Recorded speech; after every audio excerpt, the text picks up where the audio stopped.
You're all fired.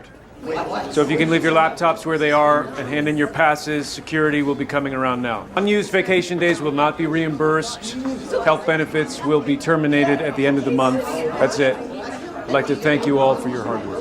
So right now today, there's someone at your company, someone in your building, and maybe even someone sitting right next to you. They're gonna be losing their job if they haven't already. And the two letters that are gonna allow this to happen is AI. They say around 40% of employees are frightened that AI is gonna replace them. Now, what I wanna break down in this video is the reality of what is actually happening. We've seen all the stories, we've seen all the headlines, but the real truth is, a lot of these CEOs and companies are actually lying. Some of the biggest stories of AI laying off people we've seen, at Oracle, Google, all these companies. There is truth to it, but at the same time, it's kind of a cover-up. Remember when COVID was here in 2020 or so, and there's always an excuse like, oh, hey, your shipment's delayed because of COVID, or hey, we can't do this because of that. I feel like that's exactly what's happening here with AI. It's a good way to cushion the blow and not make companies, CEOs look greedy, and at the same time, helping their stock value remain the same. You see, when we're able to say we're gonna lay off people or let people go because of AI,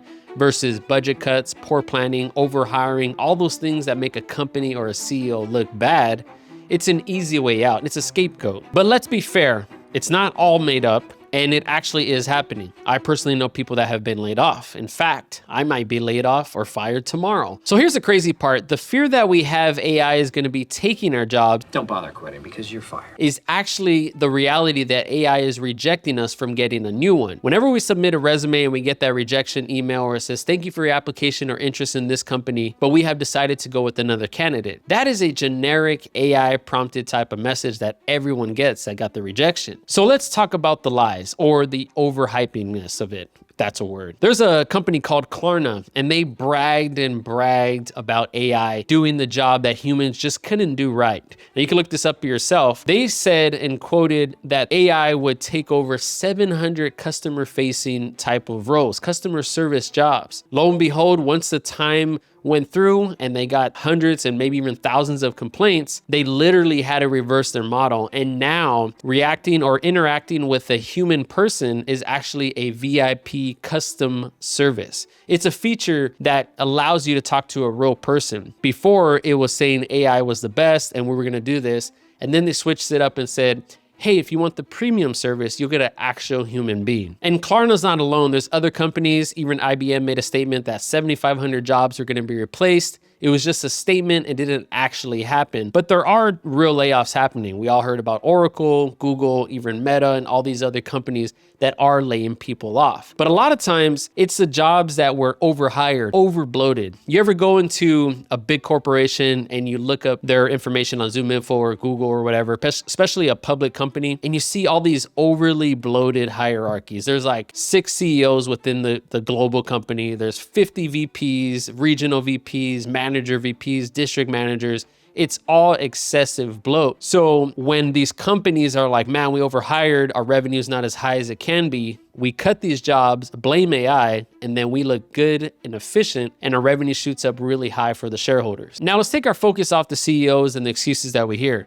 AI will eventually take some jobs. It'll take the jobs that are doing very mundane tasks. You get this PO order number and put it in this system, and then it places the order, and then your routing supervisor sends it off to the warehouse. Stuff like that will eventually be replaced. I have myself worked with a few AI agents on my Mac Mini, and I could see where it can take those things. In fact, I was able to create an email sequence where it took all the information from ZoomInfo, put it on an Excel sheet, and then imported it into Outreach.io. So that part, it will come in handy. It's not quite there yet perfectly, but those jobs will for sure be the ones easily replaced. So what's the reality here? What should you really worry about? Now, if your job is talking about AI, Clary, OpenAI, ChatGPT, Claude, those are real things. They are gonna be enterprise softwares that will be implemented in your company sooner than later, more than likely, not every company. And when that does happen, your employers are not gonna really look to see your degrees, your certificates, those will matter like in engineering, medical field, and other realms like that. But when it comes to project management, sales, leadership, they're gonna break it down to how much do you really know how to utilize AI? Because every company wants to get the most and efficient employee worth their time and money. And to take it a step further, I believe that if you are more efficient with AI, it's gonna be this new tool and skill set on your resume. It's not gonna necessarily be like, hey, where did you go to school? Oh, I got a bachelor's in communications or business and all this stuff. I have coworkers that have bachelor's and master's, and I have no degree whatsoever, and we're peers. What it comes down to is the skill set of selling, the skill set of going out there and talking to strangers, bringing in revenue. And that's what a lot of companies actually are concerned about. You see, it's gonna turn into a merit-based situation, not necessarily a degree placement. But when it comes down to it, if someone has connections, they have a good network, they know how to talk to people, they know how to do outbound marketing, they know how to talk on camera, and they know especially how to use AI to make their job more efficient, they are gonna stand out in the market. And it's not gonna really matter how old you are or how young you are. All that matters is the results. I think the scary part about AI and jobs is once it gets implemented more on an enterprise level, they're not going to only see if you actually know how to use AI, but they're going to see how efficient you are with everyday tasks. This is going to be the largest big brother scenario that you're going to feel at work. Imagine they're going to be able to track how quickly you respond to a customer email, how quickly you respond to a project that needs to be implemented in the system. You get the quote, you get the job, and you take 4 hours to respond to it. And then they're tracking your computer, your meetings, your schedule, your calendar, and they're saying, hey, you know what? So-and-so got this quote or this PO order, and they didn't place it for 2 hours. What were you doing that whole time? And I know it sounds annoying and it's gonna be very micromanagey, but they're gonna do that to really see how efficient you are as an employee. And rightfully so. It is gonna get annoying. That's why I love jobs where it's merit-based, sales, numbers, results really matter. And I think that is where it's gonna keep you safe. So right off the bat, I wouldn't be worried about vibe coding and learning Claude and ChatGPT instantly and going on a cabin trip for 6 weeks, just, consuming it like crazy.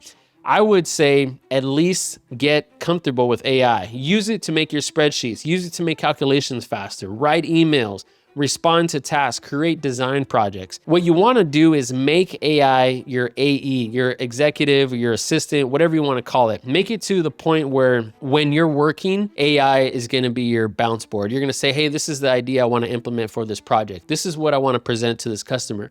Give me every single objection. Give me the weak points of my presentation. And as of now, they're even doing in the sales industries is they're recording the calls and they're finding what works, what didn't work, how you spoke. Did you speak too much? Did you listen enough to the customer or the client? And what this is gonna do, it's gonna give us all a refresh on how to be more of an efficient employee. And hopefully you could turn that into more dollars.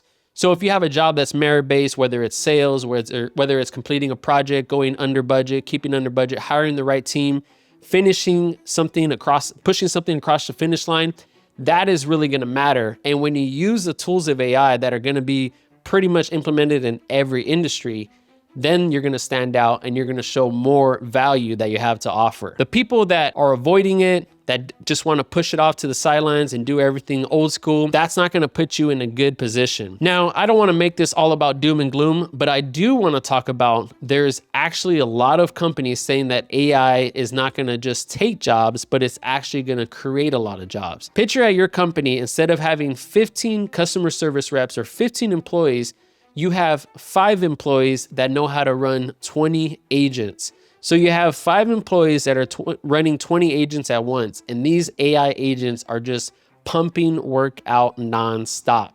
Things that we can't avoid: purchase orders, POs, complaints, customer service requests. All of those things are gonna matter in this realm. When you use AI to that degree where it's just making you more and more efficient, then you're gonna stand out.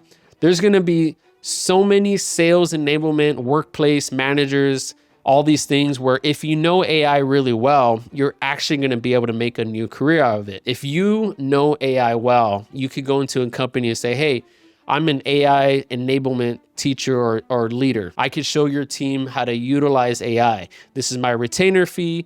This is what we could provide. And these are our 7 or 6 case studies. Imagine a company that does that pretty much all day. Look at it as an agency. They send out their agents, me and you, and we go and we make a company better, and then we get a cut of that revenue. So here's the honest takeaway. The people that are gonna get crushed by AI are the ones that are not using it. Not the ones that have a skill set such as leadership or delegating tasks and making projects happen. It's the people that are falling behind trying to avoid AI.